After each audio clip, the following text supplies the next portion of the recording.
Everyone,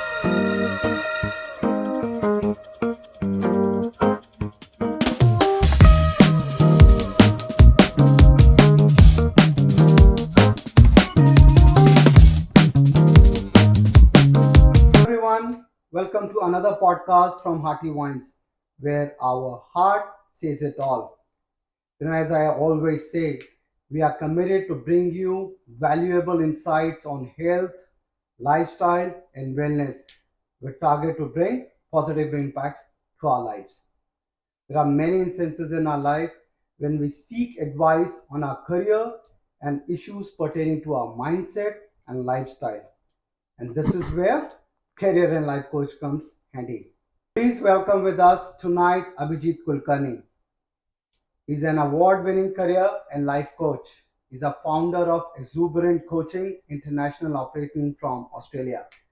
And he's been servicing clients across the globe, currently providing his services in 8 different countries. So prior to being a coach, he worked for over 22 years across several industries. That includes IT, products, services, consulting, sales, and marketing. He was also on interview panels featured on career specialization organizations. He's an MBA in marketing, economics graduate, and also had studied psychology during his bachelor. He's also a certified neuro-linguistic programming practitioner. Let's welcome Abhijit to our podcast tonight. Welcome aboard, Abhijit. Thank you. Thank you so much for the honor. Fantastic. So, Abhijit, let's talk about who are your most potential audiences, or let's say customers. Who do you think need most of your advices and recommendations?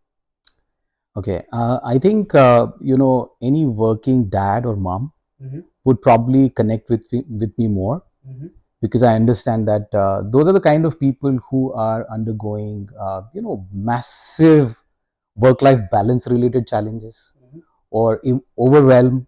Mhm. There are so many things and so many tasks at hand for them. Mhm. They're undergoing career related challenges. Some of Mhm. them are going through personal challenges. Mhm. I think they are the ones who are probably the best fit, Okay. and doesn't mean that the other people are not probably relevant to that. Mhm. But these are the sort of people I think are mostly under pressure all the Okay. time. Okay. Like I call it as a chronic sort of pressure all Mhm. the time. Mhm. But yeah, there are other people who are probably single as well, Mhm. or people who are basically who are married, Mhm. who have at least 5 to 7 years of working experience, and also those people who are well established in their careers, who are leaders, but they have come to a stage where either there is a plateau in their career, they're stuck, Mhm. or people who are facing personal life situations. Okay. Yeah. So tell us one thing, Abhijit. Does one has to be in a problem or issue, or if the life is absolutely fine, as we believe it, no problems in career, we're doing fine. Do we still need career or life coach? Or do we have to wait for the problems to come? Hmm. Good question. And let me ask you a question. Mm-hmm. Like, think about this. Like, you're working in a good job, Mm-hmm. earning decent salary. Mm-hmm. Should you still go ahead and invest in financial avenues, Mm-hmm. which would give you a great return on investment? Yes, definitely. Because we always look forward for the investments and the better returns in our life. Yeah. So For exactly. okay. Right. Right. Mm-hmm. Right. So, it's like saying when you're sowing a seed, Mm-hmm. and when you properly nurture it, when you Mm-hmm. water it, Mm-hmm. and when that plant is growing into a big beautiful tree, Mm-hmm. when there's a lack of rain, there's not enough, you fail to water it Mm-hmm. frequently, Mm-hmm. and there's rough weather, Mm-hmm. the tree has become strong enough, Mm-hmm. standing tall, Mm-hmm. and facing that rough weather. Mm-hmm. Even when there is not enough water, it can Mm-hmm. still stand strong because the roots have become stronger, right? Mm-hmm. And so it's like a life coach or a career coach is like a gardener, Okay. who's watering that plant, nurturing that plant and helping the person to become a person who's with stronger roots, who builds that resilience and that sustenance capacity, so that even if there is rough situations and rough weather in their life, they can sustain it beautifully. They can still stand tall and strong. And imagine a case where, like, you sow a seed and you water it, nurture it for a week or so, and you see a couple of leaves branching out, and then you stop nurturing it. What would happen, right? What would happen to that plant? It won't sustain for a long time, right? So you need that nurturing, you need that watering, so that your roots become strong enough to sustain that. So it doesn't matter, whether you're going good in life, or you have problems in your life. If you need that kind of gardener who will nurture you, who will water you, so that your roots are becoming stronger, your fundamentals are becoming so strong that you start becoming more and more resilient, and you live a powerful life and stand tall. Okay. So I think we're trying to say here is, I may think that I'm doing absolutely fine career-wise, but there might be an untapped potential in myself, or maybe there is a improvement needed in my mindset, and hence I think a life coach can better guide me. Something which I'm not sure about, and I'm yet to know or yet to discover in myself. And I think this is where my life coach or a career coach like Abhijit would help me untap the unexplored potential in myself. We'll quickly come back with a break with the next round of questions. Thank you. About yourself, your background, your academic background, your professional background. Sure. So I'm an arts graduate in economics, and when you are surrounded by people, by everyone, almost everyone, who is pursuing, at least an engineering degree, or an IT, or medicine, or technology, or science, or at least commerce, and when you are studying arts, it's quite tough. You instantly feel like an outcast, right? And so even when you're starting with your career, making your career like a formidable career in arts is like a Herculean task. It's a massive challenge. And so right from the beginning, the environment actually made me feel undervalued. Okay. And so I had to make sure that I was compensating it by doing something else, to avoid that career suicide, as I call it. So I enrolled into a software diploma course from a private institute, and alongside I also started learning German language, because I was very passionate about foreign languages, and I thought, maybe this might be another great career for me, because I wanted to become a translator in German language. So I did all of that. I completed my bachelor's, and I quickly realized that to make a formidable career, these options probably were not sufficient enough, not good enough. And so I thought of doing something else, which was more sort of trending or lucrative. And so MBA was very hot those days. And we're talking about 90s, right? We are talking about late 90s. Late 90s. So I enrolled into MBA. I got selected, completed my MBA in marketing, and I started working as a sales and business executive in Standard Chartered Bank, doing door-to-door selling. Lots of funny experiences there. And so after I did that for a while, I realized that I couldn't do that for a long term, because I wanted to do a better career, more lucrative career, more rewarding career, where I could have that social standing, where because I cared for what people thought about me. I wanted to make a more formidable sort of established sort of career. And as you can imagine, everything that I was doing was based on a lot of confusion, because there was no guidance available those days. You didn't have technology and internet and those sorts of things much. So I was missing that guidance, and so all my decisions were very confused, and I was basically going against the tide. Doing things where I was feeling an outcast, was going against the tide. So I started working there, and then I was looking for a better opportunity, and that's when an opportunity from HDFC came in, I got selected and I started working in operations in credit. Mhm. I did that for a few years, Mhm. and again, I started feeling that I'm much more than that. Mhm. I can achieve more. Mhm. I need something which is way more, what do you say, rewarding, more establishing, Mhm. where it gives me that pride and Mhm. those kind of things. And is this that stage in a career when we are ourselves exploring what we are made for? Because we are trying different things and we're just trying to see where the most of the job satisfaction or actualization coming in. I think that's a stage in a person's life where a person hasn't really attained that kind of depth or the maturity Mm-hmm. to think about what a career actually needs to be, Mm-hmm. and what's your vision and what's your roadmap ahead. Mm-hmm. Mm-hmm. You're just so passionate about everything, and you just feel like you can do everything, Mm-hmm. that you don't have that strategic depth to Okay. understand where you Mm-hmm. should be going, Okay. right? And so when this thing was happening, I was looking at more lucrative options, like I said. Mm-hmm. And software industry was the one which was very, very hot Mm-hmm. those days. It was appealing, very appealing. And so I dreamt of that, and I got selected in Oracle. Okay. And so I worked with Oracle for 8 long years Mm-hmm. in different industry or different areas, like products, consulting, services. I worked on site with foreign clients, on foreign locations. And in spite of doing all of that, I mean, I was technically established. I was doing well.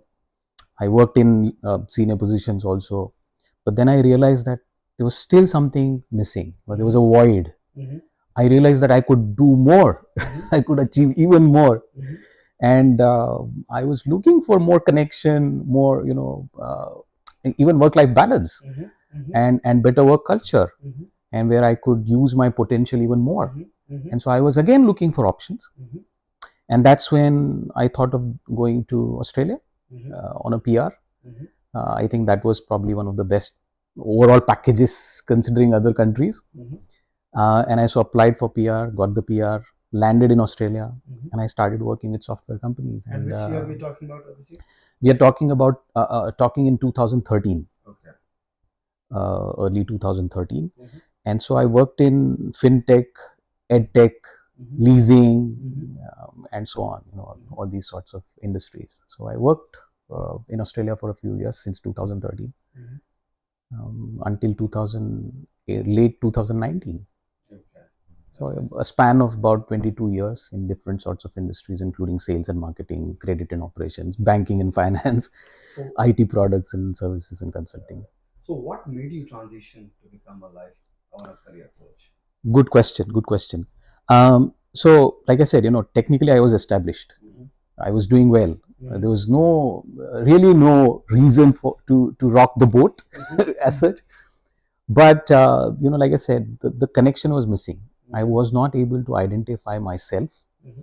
with the kind of people I was working with, the kind of environment I was in, Mm-hmm. and I couldn't find answers to what was I really doing in my career, what was I trying to achieve, Mm-hmm. was I just working to pay the 9 to 5 bills Mm-hmm. and live a weekend life. Mm-hmm. What was the true meaning of what I was trying to achieve? Mm-hmm. What was the purpose? Mm-hmm. Uh, where was I creating an impact, Mm-hmm. larger impact? Mm-hmm. Where was I creating any sort of value? Mm-hmm. Was I truly congruent with myself? Mm-hmm. Was I in harmony with the kind of values that I possess as a Mm-hmm. person? Mm-hmm. Things were not really bringing me true joy. Mm-hmm. I wasn't really looking forward. I was dragging myself to work, and I realized that I had reached a kind of plateau. Mm-hmm. I mean, I could have grown vertically, but I realized that it wasn't really something that was bringing me true sense Mm-hmm. and true authenticity to myself. And so I thought, I need to find answers to these questions. Mm-hmm. And I was intermittently, haphazardly looking for resources or answers to these questions for almost like 6 or 7 years, especially after I landed in Australia. Um, and like they say, what you are seeking is seeking you. And that day came when my job got redundant in late 2019. When COVID started? Yeah, just before COVID, when COVID was going to start, my company was had lost a few big orders, and my job got redundant. And so after working for 22 long years, I was at a stage where I realized that I was I massively struggled for so many years. I was still looking for answers about my career, about my path in life after so many years. I was emotionally very disturbed for so many years. I was confused for so many years. I was emotionally overwhelmed for so many years. I was still looking. I was still feeling stuck, in a rut, and not really going anywhere. Just blindly following, just going through the rat race. And that's when I decided to treat that setback, that redundancy, as a big opportunity for myself to reflect and to review about where I was going, what I was doing, trying to do. So I reached out to coaches and mentors, and then I started working with them. So I worked on my mindset, my strategies, my roadmap in life and career, uh, and really understanding what my values were, what my beliefs were. How do I create a blueprint for me to go ahead? How do I bring in clarity? Right. Um, and I realized that when I started doing that with the help of those coaches and mentors, how powerful it was, how transformative it was. I that was the first time that I truly felt how powerful I was, how strong I was, how resilient I was, So tell us how about clear I your was. first experience. I mean, when you reached out to these mentors, especially at that phase of your career, what's the first thing you realized? The first thing was energy. Mm-hmm. You know, I was all this while I was either in a very pessimist sort of mentality, a very lost, helpless, powerless sort of mentality, and that's the vibe I was carrying. That's the energy I was emitting as well. And the moment I spoke with these people, I realized that there was so much of contrast. And what they were asking me and they were talking to me about was making so much of, it was challenging me in a healthy, in a very positive way. And I was like, how is it that they are carrying that kind of aura around them? There has to be something that intrigued me, and that was, I think, one of the first things I remember. I spoke to a couple of coaches, and within first 5 minutes I realized, and because I was very willing to do that, thankfully, I was very open, very curious about it. I realized that, first 5 minutes I felt that I was intellectually stimulated. There was raw emotions that we were talking about, and that was very, very soothing in a way. Yeah, that's my experience around that. Fantastic. So, Abhijit, help us understand what are these hints or signs one can pick? It could be as straight as somebody lost a job and there is a stagnation in the job. We're not getting a job satisfaction. We're not satisfied with the pace of our career. So that those could be the evident hints there. Uh, like I always say, what are the hints people who think they're doing fine in their career still need a life or a career coach? Yeah, What are the sure, signs? sure. Look, I think that the obvious challenges are pretty straightforward. You've lost a job, you're not able to find a job, or you're feeling defeated in your career. and you have no idea how to actually resolve them. Those are very straightforward ones. You're massively struggling with work-life balance, and it's coming to an acute sort of stage or a chronic stage where for last 5 or 10 or 15 years of your career you've been struggling with that and still not able to find those answers, right? Those are very obvious ones. But the ones which are very hidden, where people think everything is sort of okay, not really fine, not really exciting, but sort of okay, why should I bother to change things? The signs are that you have stopped growing. We are not necessarily talking about growing vertically. We are talking about growing as a person. We have stopped growing as an identity.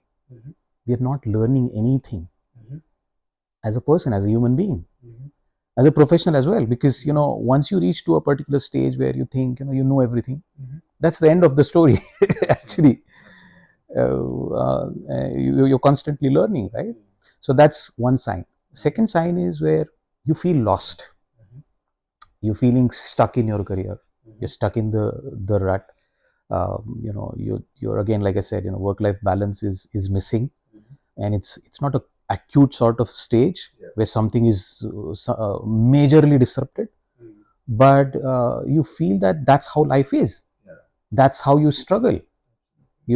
Life is hard. Work is hard.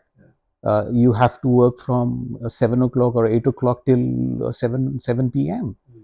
because that's the kind of pressure you are in, and you start believing that that's how things are, and there's nothing that can be done about it. Your life cannot improve. Your life, you have come to a stage in your life probably where some people feel it's just too late to make any sort of substantial improvement, especially after 40s, or even for some people, early 35s or something. So more often we realize, Abhijit, in our career, and I think it could be 30s, 40s, people fail to realize what's missing. Is there a way to kind of gauge the work-life balance and introspect, just to see if we are heading in the right direction or not, and just to see what's missing? Because we are so deep rooted in our 9 to 5 jobs, we hardly realize that there are a couple of things, very critical one in our lives, which is missing. It could be family oriented, it could be health oriented, could be everything. What are the ways one can introspect, barometer, critical elements, basis which one can realize Yeah. that there are these were critical important elements, and I'm missing on these. I think one of the things that come to my mind is, you know, uh, where, where you think that nothing in your life is exciting anymore. Okay. Nothing gives you true joy. Right. Yeah. Even smallest of things start triggering you. Even smallest of things you feel overwhelmed with, right? And you have become so stiff and rigid that you start justifying to people that that's how hard my life is. You don't know, you don't know my situation. So don't try to tell me, it's so hard for me. And I know so many people, people coming to me, they talk about this thing and they say, hey, you don't know my situation. How would you help? Right?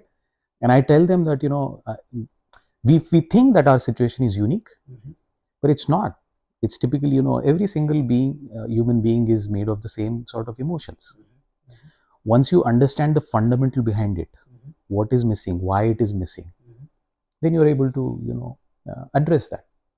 So yeah, I think lack of excitement, lack of clarity is another thing, where you think you have no clue where you're going in your life. You are simply missing direction. Okay, you are simply following a rat race, like I said, or doing things for the sake of doing things mechanically. The real juice is missing. Yeah. Another thing is where you start feeling very underconfident. Very underconfident. smallest of things, and you might wear a mask, fake mask, and you showcase to people that you are truly confident by talking more assertively, more aggressively. That's not confidence. That's not true confidence. So you're missing on confidence. You're missing on taking risks in life. If you think that your life is going just a plain, just the plain way, like, when does that happen to a human being? Yeah, when you're dead. The graph is straight, right? Yeah. If that is what is happening, it's a sign that you are too much drowned in your comfort zone, right? And you're not growing. And like, Tony Robbins says, stagnancy is slow death. Something that is not growing is dying. You consider any form of growing, and you'll realize that something that is stagnant, even still water, as you say, still water, that's where the germs are, the whatever you call it, right? Vijay, what's your recommendation for people who recently became redundant in their job? They were doing absolutely fine in their career, and all of a sudden, there are restructuring happening. People got redundant. What's your recommendations for them? Yeah, good question. First of all, I would say congratulations, not for losing your job, but because life has given you an opportunity to reflect, to review, to rectify. Okay, it's given an opportunity for you to think differently, and to do things differently, right? So embrace that opportunity. Treat that as an opportunity, not as a setback or a problem, or a nightmarish sort of situation. And don't go in for a knee-jerk sort of reaction, starting to, just instantly looking for a job. I understand that you'll have financial sorts of pressures, but in spite of that, think about, what do you want from your career, really? Where are you taking your career? What do you really ultimately want to achieve? What's your destination, right? If you're not able to identify that, you don't know where you're going, and so you're very likely to repeat the situation again, right? So first thing is identify your direction, your destination. What is it that you want from your career? Secondly, identify what are your career preferences. What kind of work you want to do, what kind of job do you want to get into, what are your preferences? Example, do you want to work for a smallish sort of company or a global company? Do you want more discretion in your work, more freedom in your work, or do you like to be working with a process oriented company where everything is structured, very defined, very prescribed, and so you're doing your 9 to 5 thing, and you're out of it, right?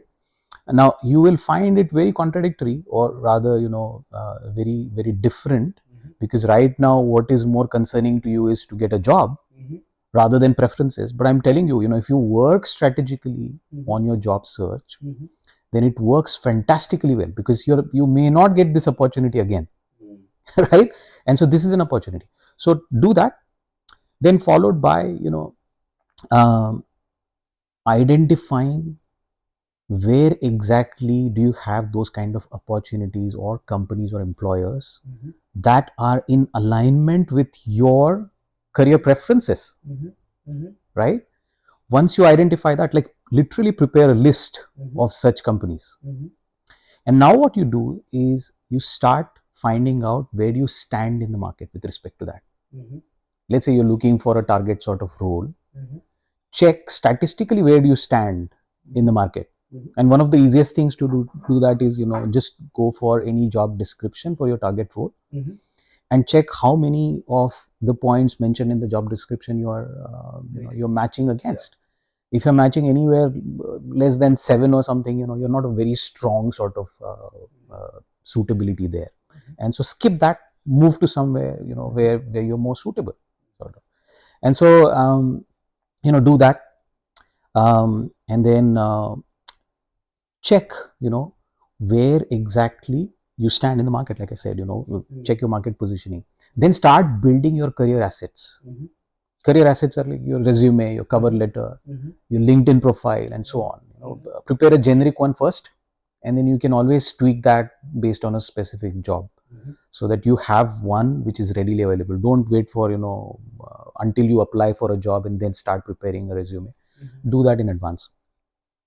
Then what you do is you start building your personal brand, right? Personal brand is one of the most important things that will help you stand out from the crowd. It will help you find your X factor, your factor, right? Your USP, your most unique value proposition. These days, personal brand is not limited to corporations, organizations. It's very much an individual stuff today, and you are seen in a completely different way. It gives a different perception, it creates a different projection, and it also helps you find your own superpower when you build that personal brand. So that's a key thing. Then you go and start networking, talk to recruiters, pick up the phone, start calling up people, talk to them, interact as much as you can. Go to meetups and places like that, whether it is virtual or face to face. Do that. Do more and more networking. Networking references still count for more than 60%, 65% of the jobs that are placed. So even if you have a great resume but you don't have a network, you stand a lesser chance. So please do that. Learn how to ace your interview. Learn how to conquer your mindset when it comes to interviews. It's pretty easy to do that. It's not a rocket science. And then learn how to negotiate. I've seen countless number of people, especially the ones who have lost jobs. What they do is they compromise because they are so desperate to find a job that they leave a lot of money on the table, simply because they are too scared to negotiate, and secondly, they don't understand how to negotiate. You can easily make a fortune if you understand basic things about negotiations. So yeah, if you do these kind of things in a strategic way, you stand a very high chance to land an excellent opportunity in the fastest possible way. Okay. And the first recommendations from you, if there has to do anything with the mindset of a person who recently lost a job, any quick recommendations on the softer side? Okay, so I would say that belief is something that needs to be coming right at the beginning. Belief comes first. I always say that to my people, like belief comes first. Even if you have the best of strategies, best of techniques and tools, but you do not have the belief that you can do it, you will find it very hard to do it. Right? So have a very strong mindset.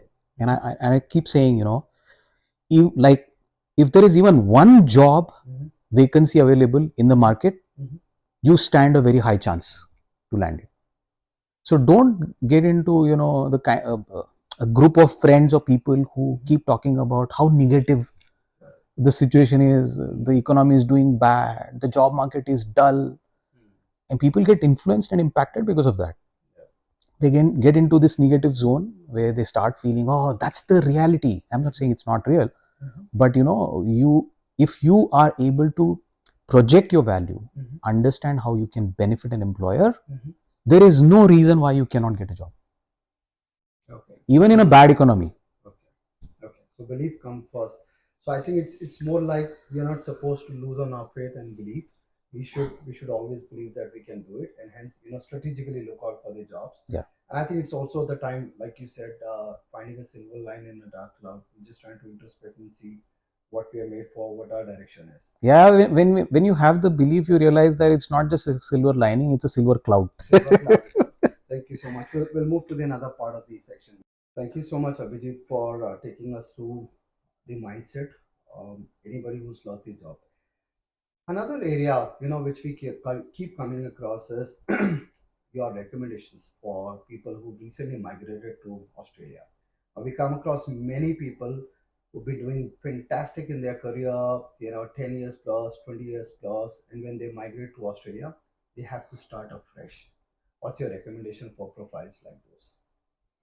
Yeah, I think it's a pretty common sort of challenge for such kind of people. And my question to them would be, did you do your research prior to coming to Australia? You need to figure out, like, what's the kind of ecosystem you're getting into when you're coming to Australia. It's a different place, it's a different country, it's got its own different culture, right? And have you bothered to really figure out whether, is that the thing that you're getting into, right? uh, were you expecting to land a senior level job uh, after coming here without understanding these basic fundamental things? Mhm. Secondly, I mean, what is your purpose of coming to Australia? Mhm. Is what we need to understand. Were you looking for a vertical growth? Is your priority earning more money? Is your priority to attain work life balance or to get a better lifestyle? Mhm. Because if work life balance and lifestyle is what you prioritize, then you probably don't need a leadership sort of title or a or a role or a profile. Mhm. You'll be content with something which is junior than that. Mhm. And so we need to understand what our purpose is for Mhm. coming here. Mhm. Now, the other thing that people should be looking at is understanding uh, that soft skills Mhm. are an extremely important parts here in Mhm. this culture, right? Mhm. Mhm. Do you sound confident? Do you know how to convey your message in a very raw, authentic way? Mhm. Mhm. Are you able to articulate your value? Are you able to clearly articulate the benefits that you're going to provide to an employer? Mhm. How do you stand out from others, Mhm. right? These are the kind of things that you need to be very clearly aware of. Mhm. Lot of leaders, what I've seen is they have the titles, Mhm. but they don't have the leadership qualities, Mhm. because their employers, whether it is from India or anywhere else, Mhm. they wanted to retain Mhm. people, and they provided these people with those titles, Mhm. but these people could not actually create the leadership sort of qualities and skills in them. Mhm. And so if you're expecting the same kind of thing to happen here, it's probably, a misalignment. And so you'll have to develop those qualities by I just spoke about those things, that you need to have those soft skills and things like that. You also need to understand a company's or an organization's business model. Mhm. Do you understand how that organization is making money? Mhm. Who are their competitors? Mhm. Are they value based or volume based, and so on? Mhm. These are the intricate details that you have to know, over and above of just the, a shallow level overview of, what the company does, and things like that. Okay. So what you're saying is that it doesn't essentially mean that one is going to get a lateral movement from wherever they are wanting to come to Australia. I think that needs a proper survey, a deliberation on what they are wanting to land in for, in their career. Yeah, I would say, I mean, make a well informed decision. Okay. Don't just come blindly because you think this is a rosy picture sort of Mhm. thing. Mhm. Be aware of what is the reality, what exactly exists, and how to actually strategically move towards doing that. I think if you if you do the due diligence Mhm. sort of thing, Mhm. you avoid the nasty surprises and the absolute shock that a lot of people experience. That's a very useful information. Abhijit, also please tell us about the situation, or let's recommend the homemakers. Somebody who took Homemakers. homemakers. Yes, somebody who took a break in their career. It could be any reason. Kids, Mm. medical, sabbatical, wanting to spend some time, back in their own countries. Could be any reasons. What are your recommendations for people who are wanting to resume back their career but finding it tough after taking a break? Yeah, right. Okay. Let me talk about maternity leave, Mm-hmm. or a woman who's become mother. Mm-hmm. And my first thing would be big congratulations to you Mm-hmm. on becoming a mother. Mm-hmm. What an incredible feat that is, Mm-hmm. right? Um, it's not an easy thing to become a mother. Mm-hmm. Like conceiving, delivering Mhm. and raising the child, especially in the first few months, Mhm. especially in Western countries, Mhm. especially for migrant families. Mhm. It's tough because they don't have the emotional, the logistical support system, Mhm. right? And so what you have experienced as part of conceiving, delivering, and raising the child Mhm. on your own Mhm.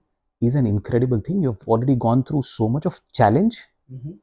that you should be so proud of yourself. Mhm. And I often see that the mothers Mhm. who are looking for jobs Mhm. after the break Mhm. are not feeling proud about it. They're feeling very weak about it. Mhm. And what you should be doing is feeling really, really, like very, very proud. Mhm. Mhm. Because through those experiences, Mhm. you have gained, learned, Mhm. uh, or getting equipped Mhm.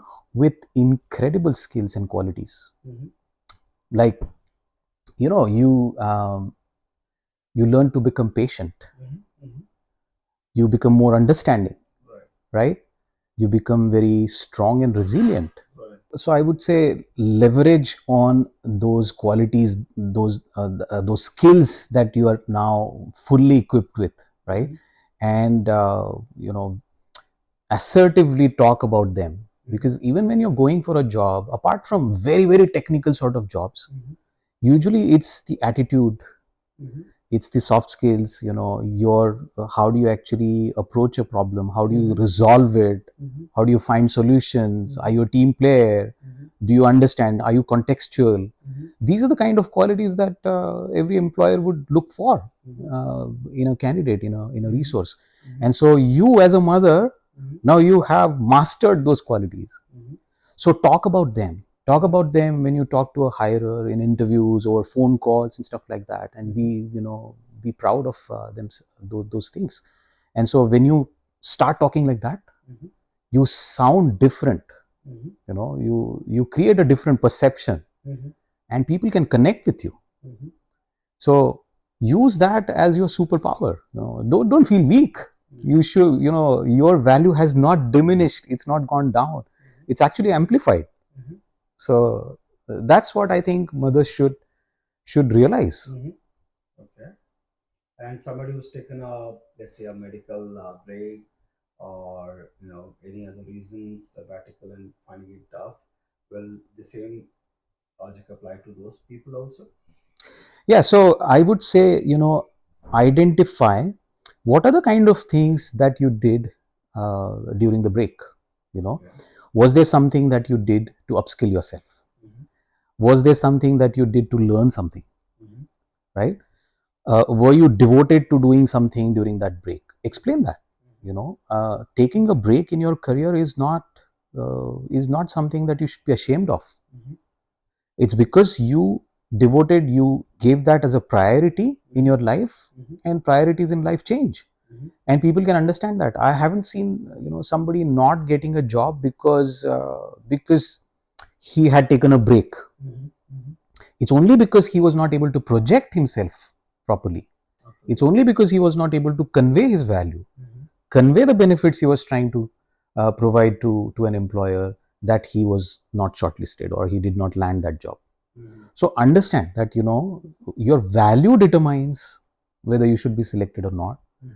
Nothing else. The break, you know, all these sort of things are just sort of people find that as excuses. It's because of this that I didn't Mhm. land it. I couldn't find it. Okay. Yeah. Okay. Fantastic, Abhijit. Now, one common problem, which we keep seeing, and I think we'll seek your recommendations, especially with people who are struggling with anxiety. It could be career related, life related. You know, what's your recommendation for people who are struggling with anxiety? Yeah. Anxiety. It's big, right? Mhm. It's It pretty is. big. Yeah. Look, there are different ways that you can obviously address anxiety. Mhm. You can do meditation, yoga, all sorts of things. They do help you Mhm. with reducing your anxiety. But fundamentally, what we have to understand is, why is the anxiety coming? Like, Okay. what is Source of the it. root? So what is the source of that anxiety? If we are not able to address that, Mhm. then everything else is going to be, just a momentary, temporary sort of relief. Like some medicine which will help you soothe your pain, but it will not take away the pain, Mhm. as a long term thing. So we need to understand what is the root cause. The most common root cause Mhm. for getting anxiety is a person's failure Mhm. to take action Okay. on things. Mhm. Okay, take consistent action on Mhm. things. So you might be doing certain things intermittently or haphazardly, but if you're not taking it consistently, Mhm. then the lack of action results into anxiety. Okay. And so you have to make sure that you're actually working on it consistently. Continue to take actions, continue to make progress. Mhm. One of the things that I would very highly recommend Mhm. to a person facing anxiety is Mhm. not to be result obsessed, Okay. rather be process oriented. Mhm. Work on the process. Mhm. Break down your tasks that you're trying to achieve Mhm. into smaller, achievable sort of segments. Mhm. Mhm. If you do that, and you continue to progress consistently taking actions on them, Mhm. you will realize that it creates such kind of momentum that anxiety fades away. Okay. um, that's very, very important, Mhm. right? Another thing that a person needs to do is learning that, or understanding, knowing Mhm. that anxiety is an emotion Mhm. that you can quell Mhm. on demand. Okay. On demand, okay. And let me give you an example. Yeah. Please elaborate. Yeah. Let's say you and your wife Mhm. uh, had a massive fight. Mhm. Mhm. Okay, Yeah, that's a common. too bad, That's a too very bad. common. Yeah. Okay. Yeah, so you're getting into heated arguments, Mhm. shouting, screaming Mhm. going on Mhm. both sides, Mhm. right? And suddenly the doorbell rings. Mhm. You go and you open the door, Mhm. and you see your friend, your close Mhm. friend and Mhm. his entire family Mhm. at the door, Mhm. right? What would you do? I'll switch my behavior at that point in time. I'll have to forget that I was fighting, and I'll have to welcome my friend with ease. Yeah. How could you do that? You are anxious, right? Yeah. You are anxious, you're angry, Yeah. you are screaming and shouting, Yeah. and now suddenly how could you switch? Okay. Maybe circumstantially one has to change at the Yeah, moment. so which means that you can master your emotions on demand Mm-hmm. only if you realize that you can do it, Mm-hmm. right? And so typically what I would suggest is, if you think you cannot do it, Mm-hmm. pause, Mm-hmm. take 5 deep breaths, Mm-hmm. long inhale, gentle and very long exhale. Mm-hmm. You do it 5 times and you'll realize that you feel calmer, Mm-hmm. your anxiety drops down. Mm-hmm. Yeah, so I think all these things, understanding the root cause, Mm-hmm. taking consistent actions, Okay. becoming process oriented, Mm-hmm. not being result obsessed. Mm-hmm. You be goal oriented, but don't be result obsessed. Mm-hmm. And understanding that you are the master of your emotions, not the other way around. Mm-hmm. Don't feel slave to your emotions. You can change it Mm-hmm. whenever you You want. must. Fantastic. Thank you, Abhijit, for sharing all the useful insights. Please summarize the benefits one can get if they start getting the life and or career coaching. What are the key benefits one can expect in their life? Yeah, a great question. Um, I'll ask you, Mhm. how would you feel if you start becoming the kind of person that you've always wanted to? I'll feel happy. I'll feel much more confident. I'll be wanting to do more in my life, more for myself, for community, for family, Yeah, on my job. sure. How would you feel when when you gain success, when you obviously you start getting success, when you Mhm. go through this? How would you feel when you start getting success and you truly feel achieved? not from a worldly point of view, Mhm. but your own point of view, Mhm. where you understand that this was actually an achievement. Mhm. Because I've seen people, Right. they create success, Mhm. but they don't feel achieved, they don't feel accomplished. Right. So when you start feeling that you're truly achieving something, Mhm. it just gives you so much of confidence and pride, Mhm. the true pride in yourself, not like the vanity pride. Right. Right. Not like not the egoistic sort of pride. Right. Mm. How would you feel when your mind stops thinking in scarcity and it realizes that there is abundance for everyone on this planet? There's enough for everyone.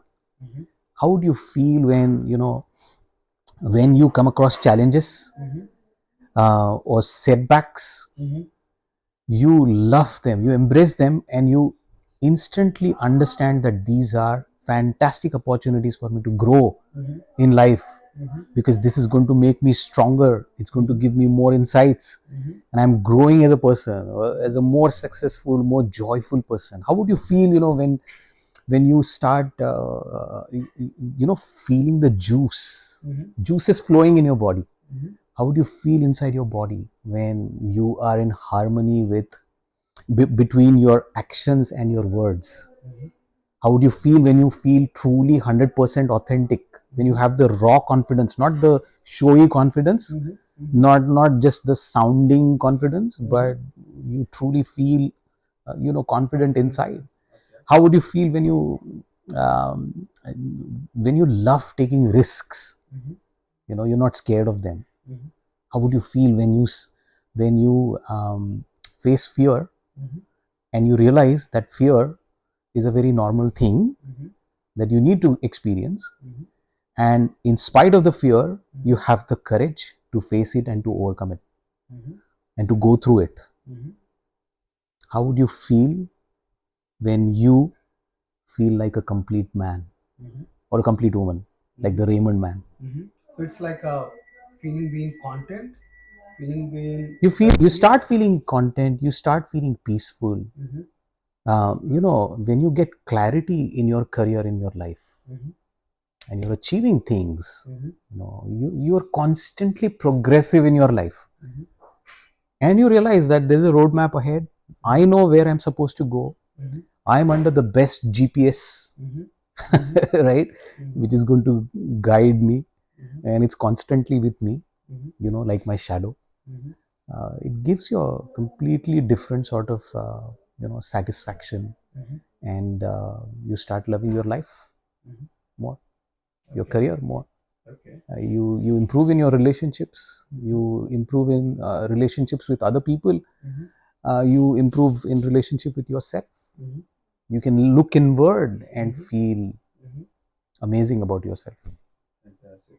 And these are the evident changes one can expect, if they start taking a life and career Of course, I path. mean, it depends on what's a person's requirement. Mhm. Now, not everyone is going to go through all these experiences, because that's probably not everyone's requirement. But there Mhm. could be specific requirements, and depending on what he needs, Mhm. and those are the areas that one can look at and address them.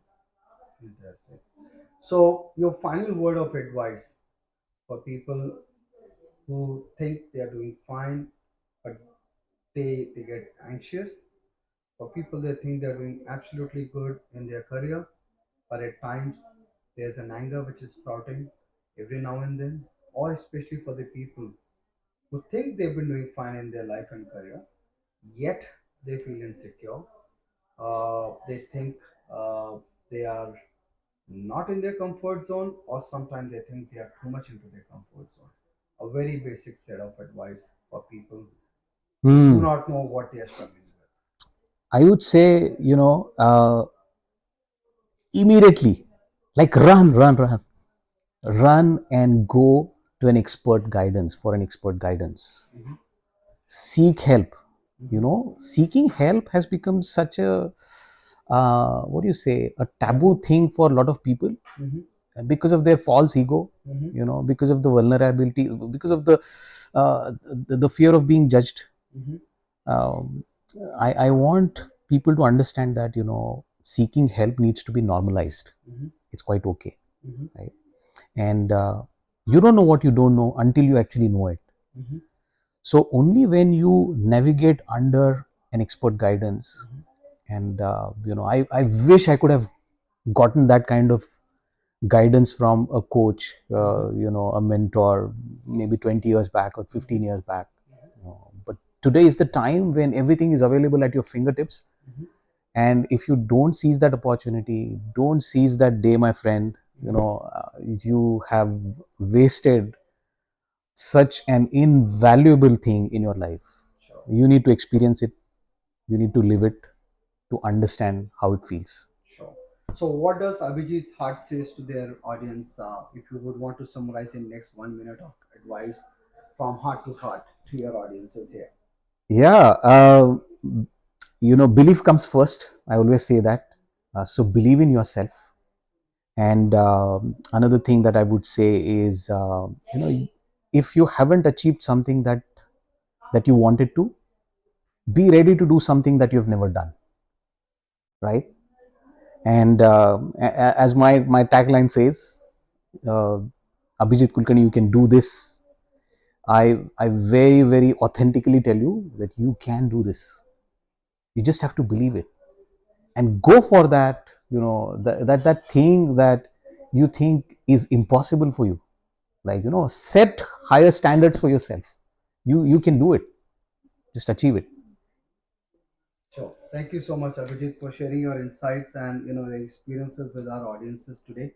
Thank you so much. We may want to have you come back with next set of advices. But thank you so much for your time today. My pleasure. You're most welcome. Thank you. And fantastic initiative by Hearty Vines. I love the name, by the way. Mhm. It's amazing. Yeah. I think it's a great job that you're doing, and I wish you all the success and lots of exciting times ahead. Thank you so much, Abhijit. Thank you so much. So here we were with Abhijit Kulkarni today. I'm sure you guys would have believed, especially our audiences, that he was talking his heart out.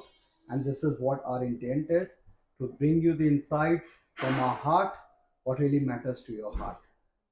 With that, we'll take your leave today. Thank you so much for your time and for being with us. Have a wonderful day. Thank you so much. Please let our audiences know how they can reach out to you if they seek any help or guidance. Sure. I'm mostly available on LinkedIn. That's one of my most favorite platforms. You can search for Abhijit Kulkarni. You can do this. That's my tagline. So Abhijit Kulkarni, you can do this. I'm pretty sure you'll be able to find me easily on LinkedIn.